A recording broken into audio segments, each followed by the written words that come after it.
আসসালামু আলাইকুম ওয়া রাহমাতুল্লাহি ওয়া বারাকাতুহু। 10 মুজরব দুআएं।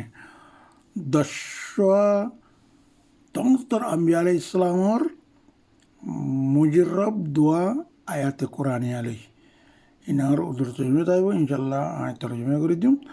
ইবহিনে লিখে হযরত আদম আলাইহিস সালাম, হযরত নূহ আলাইহিস সালাম, হযরত ইব্রাহিম আলাইহিস সালাম, হযরত মূসা আলাইহিস সালাম, হযরত আইয়ুব আলাইহিস সালাম, হযরত ইউনুস আলাইহিস সালাম, হযরত ইয়াকুব আলাইহিস সালাম, হযরত ইউসুফ আলাইহিস সালাম, হযরত সুলাইমান আলাইহিস সালাম, হযরত সুলাইমান আলাইহিস সালাম, হযরত ঈসা আলাইহিস সালাম। এই 10 আম্বিয়ার সম্বন্ধে তারা দোয়া গিরে এই দোয়া হিন্দি কোরআন মধ্যে উঠছে কোরআনে ইনশাল্লাহ আগা খুঁজে বেগুন করা তো লম্বা হইব তো ইনশাল্লাহ নিদিও